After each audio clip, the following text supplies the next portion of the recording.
take some questions and go to dialogue with. Yes. At Zion, when Exelon formed like a shell company called Energy Solutions. Right. And Energy Solutions is.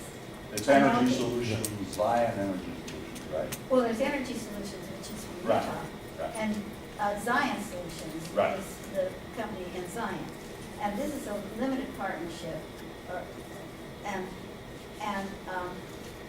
it's a shell company, and the finances are extremely murky, if at all.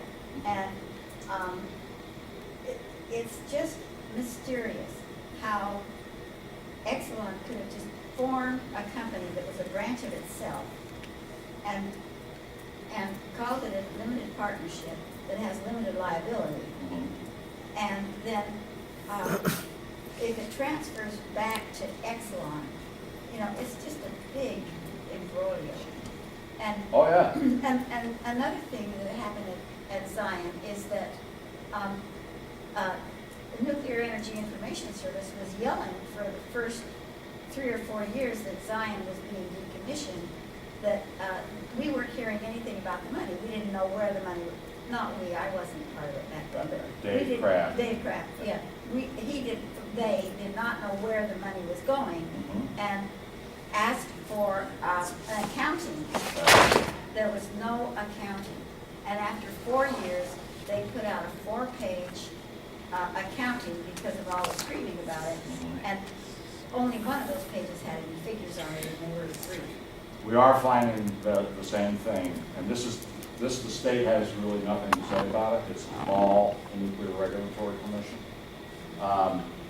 I believe we're now able to get, and we get this through our handicap group, that we've got Entergy trained. They come and they're releasing more and more information about how they're spending the money because we're putting pressure on through that panel. But there was no standard. There's no like No. American CPA standard Right, for right. doing And it. they're looking to hold on to the ability to not have to share details about what they spend the money on through the NRC rulemaking of the commission. They want to make it murky. But nuclear power from the very beginning has had murky finances. That's right. Absolutely. So- Yes. I just want to understand timing. You Yeah. mentioned something about something that's going to happen this November or this fall at Vermont Yankee. Is that the plan that North Star is going to present? The plan has already been presented, and as I said, it has to go through a Nuclear Regulatory Commission license transfer proceeding, which the state has intervened in, and that's down in DC. And then it has to go for approval before our Public Service Board, which is now called our Public Utility Commission. But the timing for me is a little confusing because they weren't in right away in 2014. They came in. They were came first in going to this past propose that. November on Okay, election so day. So if we're trying to understand, I'm trying to, we're right nearby. We're neighbors of Palisades. We are Palisades. Right. And so as I'm watching this unfold, I want to have an understanding of whether this is meeting some sort of a reasonable timetable or not. And so how can I get my head around that? If we're looking at October 2018 for decommissioning, is nothing required for the plan before then, or? Well, is you're looking at, did you say October? October of 2018. For the shutdown. To shut down. To For shut the it Not shutdown. to So, but begin. when do they? Decommissioning, When is that when is the plan required for that? well, they call it, again, this PSDAR report is the first Right. thing you'll see. And when And the is that? PSDAR was out within, it was still cold. Or was it the following fall? You know, I have to say I don't have the exact date or how long it took from shutdown to, but I can get that. No, would it be, when did you start NDCAP? Handicap was passed by the Vermont legislature just after the shutdown. After the shutdown, Yeah, so, but yeah. could we start our NDCAP now? Absolutely. That's my advice to you. That's what the Pilgrim people have done, because we brought them up and they sat in the meetings and they had, state legislators and everybody else who came up to several of our meetings, and they went back to Boston and wrote it up. And I mean, isn't it reasonable that we should have a decommissioning plan before the plant is shut down? Or not? yeah, you can say that's reasonable, No, I'm but you're not going asking, to get is it. that practical to believe that? They're not going to do that. No, until okay. it's spoken. Was there any kind of an oversight panel for Big Rock? You know? No? And no one's allowed to speak about Vermont Rock, correct? Especially the guys dying. Yeah. Okay. It shouldn't make noise. Anybody else? Yes. So would you have a regional group here started now to look at the decommissioning process? Great. So we've got one. We've discussed much of what we're talking about. Michigan, I think, has had a citizen advisory group structure. For, Again, I don't know. for oh, sure. okay. But what are the, what does handicap stand for? Nuclear Decommissioning Citizens Advisory Panel. Okay, And there are 20 members, and they generally meet monthly. right. And it took a while to get, their administrative, organizational thing together, and to put policy statements together. But it got there, and if you look now, if you were to Google what's going on in Pilgrim, say Citizens Panel for Pilgrim Decommissioning, you'll see that they're in the growth, putting it together stage where they're still Right. arguing a little at the meetings. So you and your organization, when you shut it down, kept moving on that and started that, or what kind of framework? Oh, the decommissioning panel? Yeah, Okay, as I said, I thought I was, the state of Vermont for a long, long time, like back to, the 70s, had an entity that was created by the legislature called the Vermont State Nuclear Advisory Panel. Okay. And they would meet probably every quarter, and the company would have to report to them. This was even before Entergy. And legislators were involved, and questions were asked, and the press was there. We had the idea, right, that, and this came a lot from Maine, where Ray Shaddis, with the New England Coalition, suggested to us that Vermont Yankee needed the kind of oversight and citizens panel that they had for the decommissioning in Maine. So we went to the friendly legislators, and said, take that portion of the statute that deals with VSNAP, and let's turn VSNAP into what's over here in Maine. So VSNAP went away the day that they turned the plant off, and then NCAP was born, followed on. All right, I was just trying to see, is that? Well, I mean, I'll send you I'll send you a link to the statute. We'll get that in your hands and Betty's hands. We'll find out where the Pilgrim statute is. I'm not exactly sure how Maine was constructed, and I'm sure if you went and looked at Rancho Seco out in California, I mean, this is pretty much standard practice. Right, that's kind of where we're at, is trying to look at. Well, we'll get it to you, and if you have any questions, we have people that are willing to help in several locations. And, Kevin was there a couple of weeks ago. Kevin was down in New York, where the Indian Point people put together a forum, and one of the things they did was deliberately invite lots of legislators to get them exposed to a lot of different perspectives, problems, and experts. All right? cover that? I just learned today that Lower Hudson Journal, who was a co-sponsor, they're gonna start to print up the articles in USA Today early next year. There you go. On the whole, similar to what Rebecca did locally here from WMEK, on the, impacts on the local economy. That was one of the stories, but they have like 6 different facets they're looking at. It's supposed to show up in the USA Today. Great, great. So it's just, it's also not as the environment around all this stuff hasn't been contentious as it was when we were fighting for the shutdown, because we're truly trying to cooperate, But we won't be fooled either. Yeah.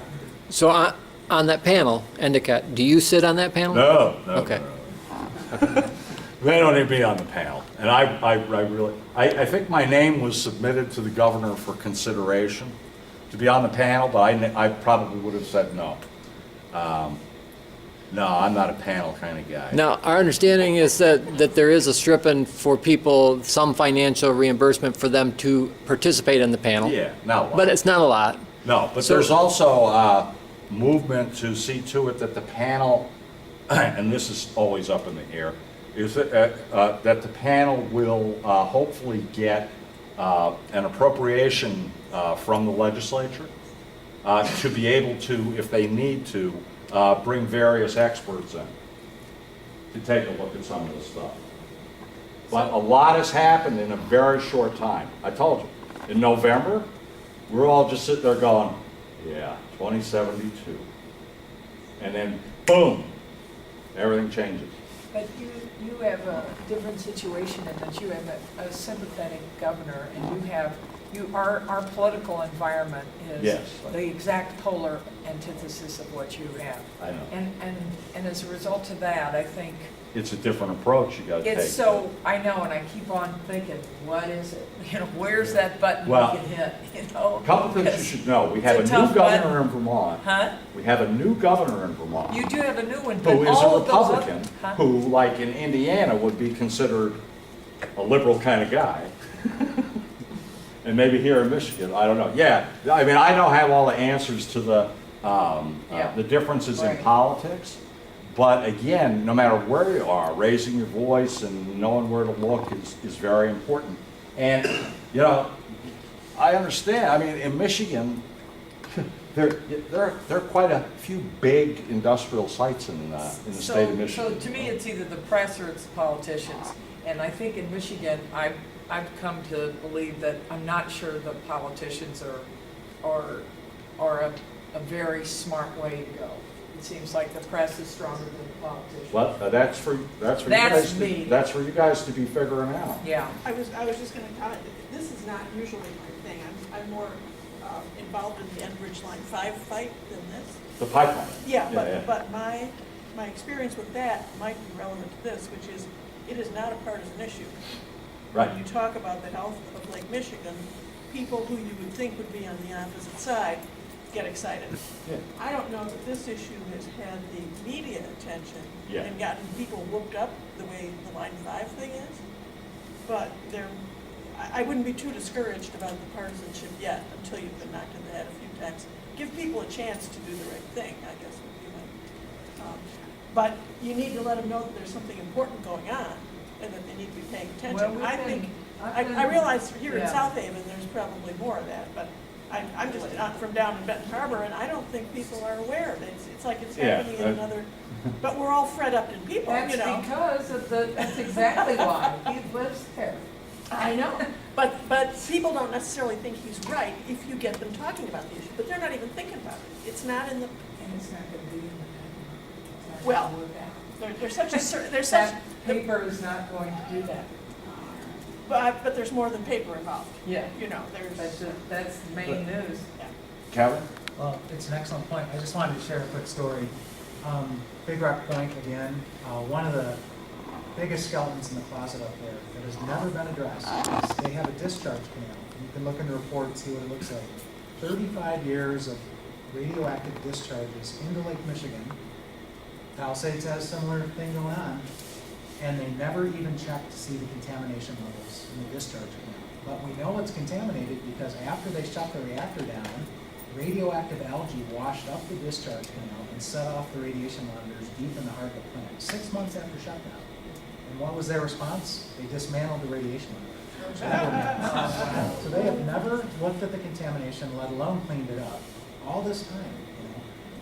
So Palisades contaminated that, and I had the dubious distinction of being at the meeting at NRC where Consumers Energy said, Lake Michigan's not on our property, so it's not our problem, right? And NRC said, yeah, I guess you're right. And nobody has stepped up, no federal agency, no state agency, so we still have to deal with that at Big Rock Point, but we have to guard against that at Lake down here. And, you know, maybe Flint, you know, the media was mentioned, the media played a huge role in the Flint situation, as did moms, you know? So maybe after Flint, people can understand that Lake Michigan is a huge drinking water supply. Is there a time in decommissioning when the NRC regulation falls away and environmental law takes over? The NRC is there, as I understand it, until the site is released and the license is terminated. But I believe there are certain areas where the NRC can overrule certain environmental initiatives, if you will. But it's also the case in Vermont. Now, again, the way each state works is different, and sometimes states approach things differently, or sometimes some states care more about things than others. But in our case, we have our Agency of Natural Resources, which has a division called the Department of Environmental Conservation. They oversee all kinds of dismantling all over the state. So if you're going to take a paper mill apart, they're there and they're monitoring. You're going to do this, you're going to do that. That's what they do. They can do everything but radiation, which is the domain of the NRC and the feds. It's also the case, though, that because of public health concerns, in Vermont, our State Department of Health has a radiology department, as many states do, and they are permitted onto the property to take samples and do tests, and we're expecting that will continue through decommissioning. One other thing I didn't tell you, this just really drives me nuts. This has been driving me nuts for years. Kevin knows this. Keegan's been there. Anybody else been to Vermont Yankee? Vermont's a beautiful place, Connecticut River. There's a picture of Keegan pulling up the sails on a boat that says, shut it down now. There's an elementary school less than 3,000 feet from the reactor. We usually park our cars at the elementary school, go over and have demonstrations, so on and so forth. But it's just maddening that you can stand right in front of this elementary school and bang, there it is. It's just right in your face, right over there. I've been saying it for years, and I'm not the only one. There have been people saying this since before the plant was turned on. Why would you do that? Oh, it's safe. There's nothing to worry about. The frustrating answer I've gotten over the last several years from the Entergy people is always the same. Well, we send our kids there. Yeah. Bingo, okay, well, that's the scientific, answer I was looking for. So we're concerned, the other thing to talk about is fuel transfer. And getting the fuel out of the pool and into the casks is a priority, and Entergy actually seems to understand that it's a priority. Vermont Yankee's fuel, and a Mark I BWR is a much different animal than your PWR. Our fuel pool is 7 stories in the air outside a container.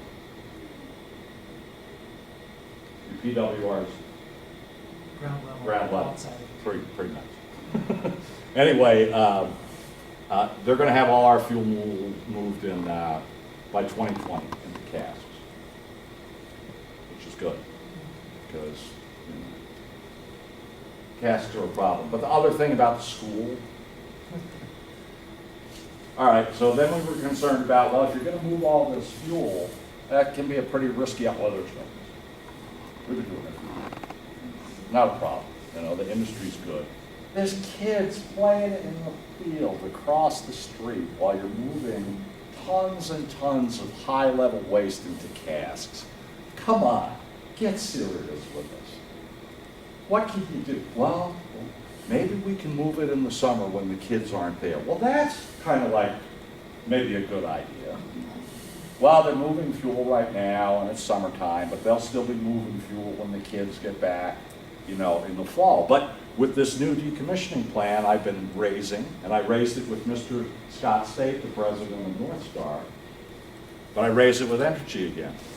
Okay, moving fuel is one thing, and gosh, nothing could go wrong. You're gonna, you know, demolish the plant. You're going to tear it down. There's going to be some dust. There's going to be some welding and torches and cutting and trucks and this and that. You're going to be moving, you know, stuff we don't even know if it's radioactive. And I mean, if it isn't radioactive, it could be some other kind of really obnoxious contamination. I want to know, Mr. Skate from North Star, how many schools have been close to major projects of yours like this, and what do you do about it? I'll get back to you. And I'm waiting. I'm sure when I get home, I've been waiting about 5 weeks now. I'm sure when I get home, Your answer. it'll be in the mail, his answer. But I'm going to continue to ask. It's just an example of, you know, I want this to work. I would like, you know, for Vermont Yankee to have 80 megawatts of solar panels on it. I would like to see pictures of the lakeshore here with it gone. You know? But, you know, getting these things done and getting them done right, because if we don't do it right, we're just saying to our kids, we don't give a damn. And you may discover by mistake what it is we didn't clean up or what we didn't care about, and that's unacceptable. And it's up to us to force them to do the right thing. Any other questions? Yes, I think to Mr. your point about Good. the What? press, Huh? to your point about the press, I think that issue of liability that happened at Big Rock when Entergy came in, consumers got out of town. Yeah. And then people said, what about Kevin going up the discharge channel? We know it's hot. And they said, that's not our responsibility, that's the state of Michigan, because it is the same company. They cut a corner. That you got it here, that that's a place that we can come in. And the other thing is that we thought there was going to be a National Academy of Sciences study into the epidemiological effects of, what, five reactors? 8 reactors. Yeah. There's going to be a study, as we have computers now, we can trace where people were and came from, the disease. It was proceeding, and all of a sudden, from what I understand from the meeting in Chicago, the preliminary reports were so hideous that they dropped it, and the funding went away. Yeah. So Correct. and so that was going to be something that was going to get attention up north, because I know personally downwind clusters, you know, Boyne City. I mean, it's just unbelievable. And then the Anishinaabe, in the Adawa community, which is Harbor Springs, right across the bay, right down in Petoskey, the other way, Boyne City. Charlevoix is kind of not in the major downwind area, but there's been a lot from Dr. Drake studying a lot of leukemia, you know, low birth, all these signs, indicators of nuclear stuff. That was poo-pooed by consumers, of course, Dr. Drake's study. But that this study was coming along and then went away. It was like, okay. But so that's another place that we may be able to draw attention. Yeah. We'll decide here. Public's There's attention. an industry astrophoto group that was working over in Ohio around Davis Bessie and Perry, trying to get public support for a legislative bailout to keep those nukes afloat. And it's an astroturf group, meaning they're out there calling themselves caring environmentalists, but the money's coming from the companies. That's just astroturf, you know? Not grassroots. Is that environmental progress? or- No, well, environmental progress has a connection, but it's called generationatomic.org. You can look that one up. And they have a Facebook page for generationatomic.org. And they have hired young people to canvass, which many of us in the, you know, the nuke fighting business or the renewable promoting business have been canvassed. I was a canvasser when I got out of college, you know. I've canvassed all over the place in Michigan and Indiana. We had hundreds of canvassers in Indiana, and you raise your own salary. You do your fundraising. Part of it pays you, and part of it pays your organization. But most importantly, you look people in the eye and you give them information. Well, generationatomic.org gets very energetic young people. It's actually being run by a guy who was trained to do canvassing by one of the public interest research groups, the PIRGs, up in Minnesota. And he's adapted it, and then they don't have to fundraise, they're getting a paycheck, but they get out there and they enthusiastically talk about, you know, generation atomic, nuclear energy, and it's the way to go, and gee whiz, and sign here. And so on this Facebook page for generationatomic.org, this is dumbfounding, right? They had an opportunity, which is a good technique, for one of the canvassers, one of the young people, to write a story about an encounter she had while she was out canvassing near Perry one day. And I was like, well, I'll read this. That's a good idea. Show the canvassers. And she said, I encountered an older woman who had just come back from treatment for thyroid cancer.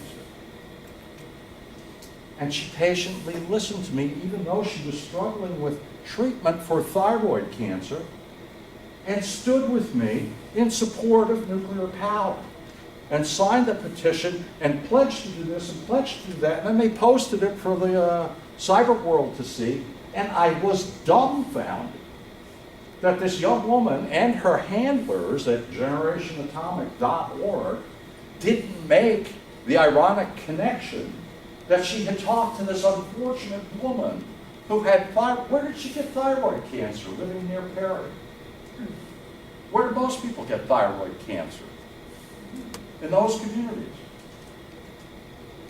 And these people let it through. We've got a lot of work to do. There's a lot of young people that will tell you that, oh, but nukes are good. And you can recycle it. But we don't want to. Yes, sir. Well, speaking of radioactive iodine-131, in the Big Rock report, they had some very bad releases up there, and that's what crapped up the site. And so, like Victor was saying, I mean, there's anecdotal evidence of widespread thyroid pathology in the area. That's just one disease category. That's a part of the good news of a reactor shutdown is iodine-131 has an 80-day hazardous persistence. That ends when the reactor shuts down. There's iodine-129 that's deadly forever, but that's another story.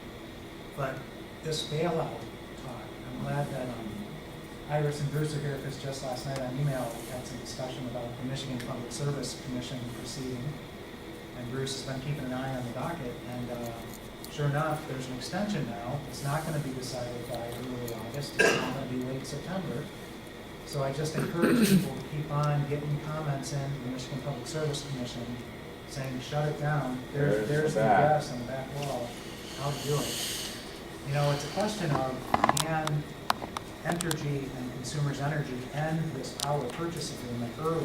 Because in 2007, Michigan Public Service Commission blessed this thing out to 2022, 15 years.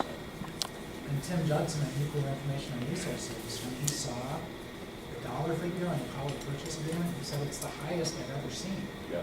Which means people in this service area on their electric bills are being gouged big time.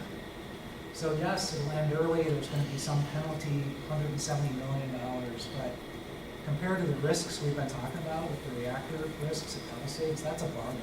Let's shut this thing down, pay them off, whatever, And then start, dealing with the cleanup, dealing with securing the high-level waste, all that good stuff.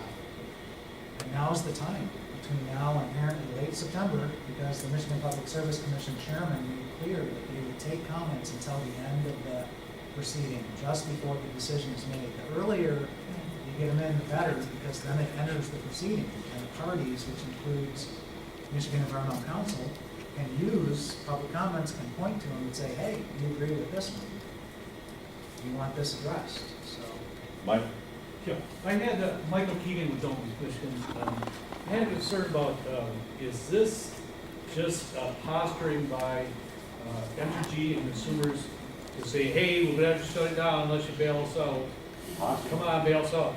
In other states, they have done that same move and extorted, threatening, oh, we'll have to shut down, and everybody will lose all his jobs and lose his tax revenue.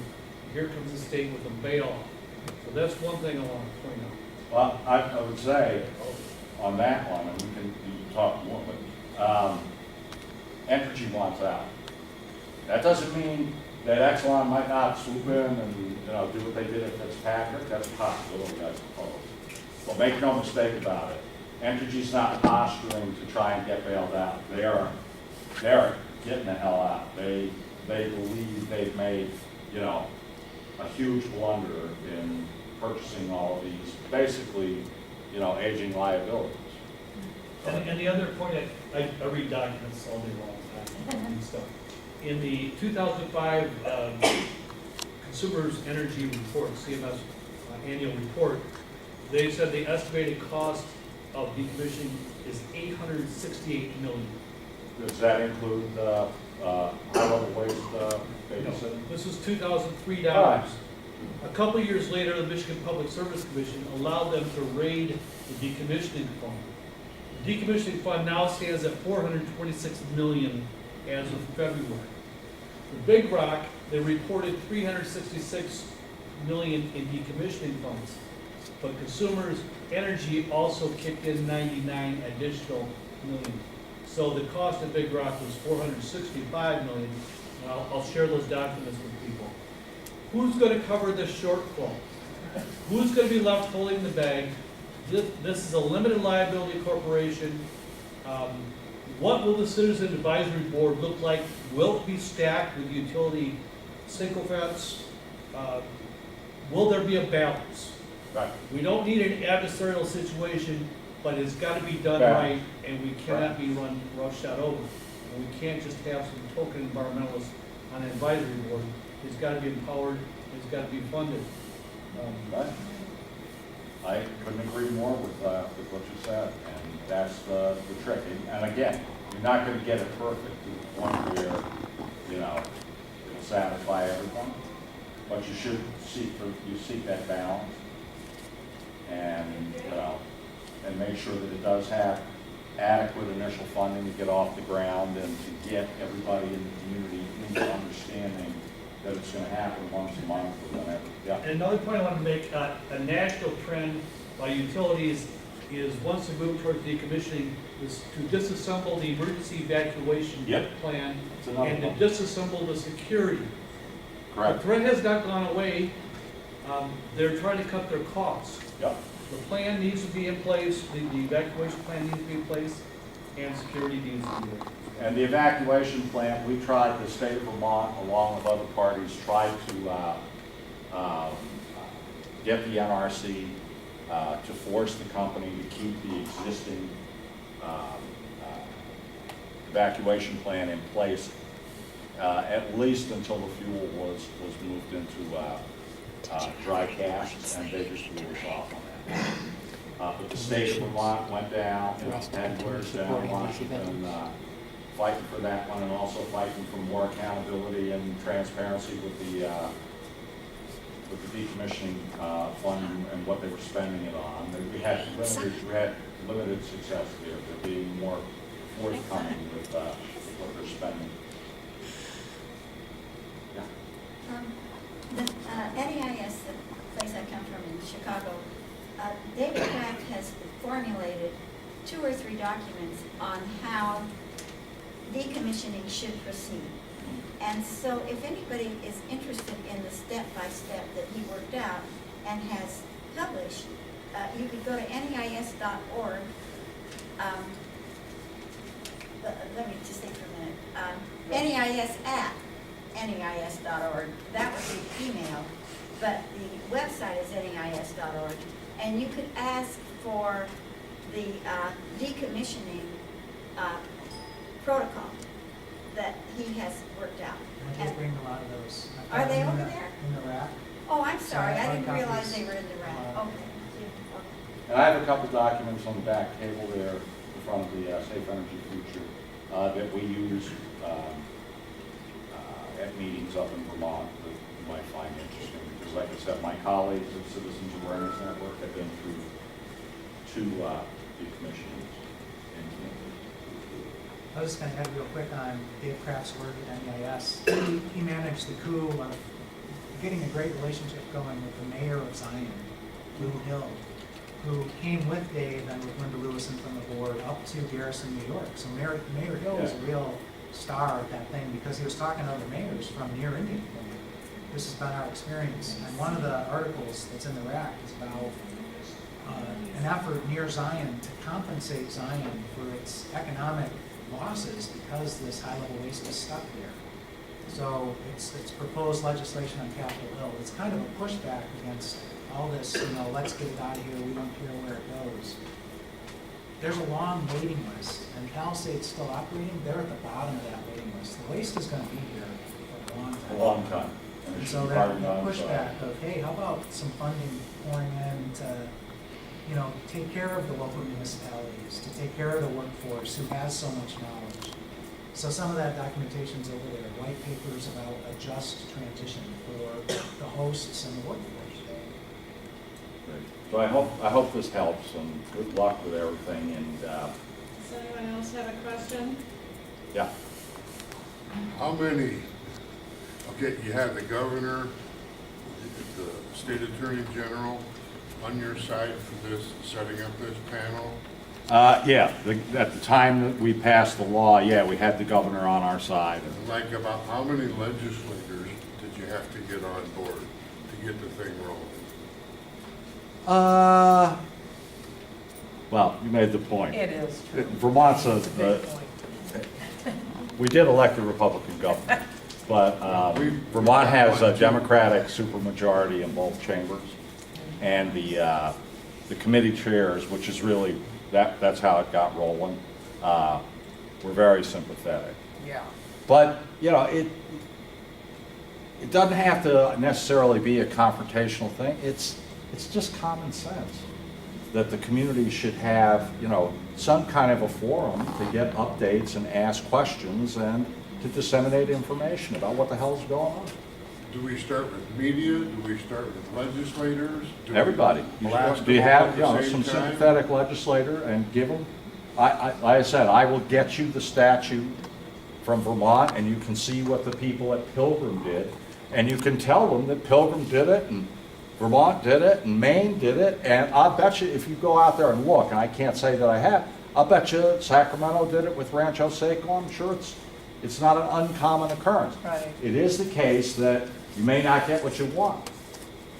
So the proof's in how much you can put into it and how much the legislators actually care about it. But, Entergy has their seats, the union has their seats, the host community has their seat, the state agencies, and, knowledgeable citizens. Anyway, thanks for listening. Thank you. And good luck.